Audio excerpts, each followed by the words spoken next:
Fatax waa gantaal casri ah oo samaysay Iiraan, waxaana markii ugu horreysay la soo bandhigay sanadkii 2023.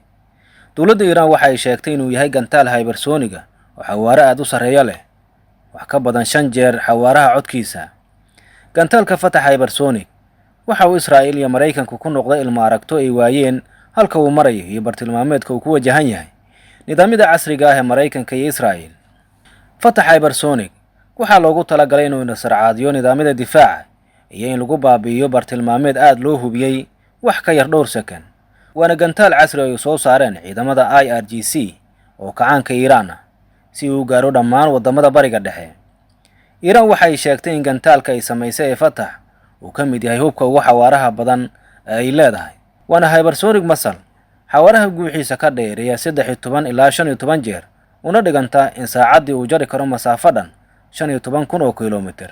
Gantaalka Fatax oo soo saartay Iiraan waxa uu adeegsadaa shidaal adag oo loo yaqaan solid fuel, taasi oo sahlaysa in si degdeg ah loo rido isla markaana si dhaqsi ah loogu diyaariyo weerarka.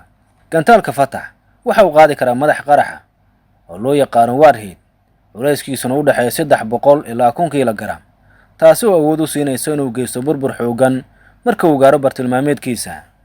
Sida lagu ogaaday dagaalka u dhaxeeya Iiraan oo dhinaca iyo xulufada Mareykanka, gantaalka Fatax waxa uu awood u yeeshay inuu sameeyo leexleexasho hawada ah maneuver inta uu ku socdo bartilmaameedka, taasi ayaana u sahlaysa inuu ka baxsado ama uu ka adkaado gantaalada difaaca hawada ee isku dayaya inay soo qabtaan.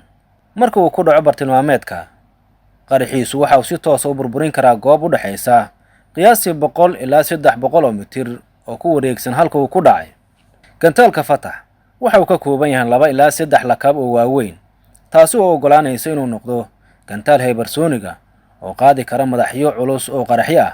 Lakabka hore ee gantaalka Fatax waxa ku jira wax loo yaqaan boost stage oo adeegsado waana shidaal adag oo solid fuel loo yaqaan si uu gantaalka u kiciyo una siiyo awood si degdeg ah hawada ugu galo marka la rido.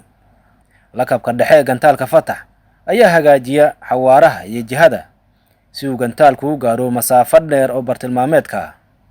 Lakabka dambe ee gantaalka Fatax oo soo saartay Iiraan ayaa qaadi kara warhead, waxaana uu awood u leeyahay leexleexasho hawada ah si uu uga baxsado difaacyada gantaalada ka hortagaya.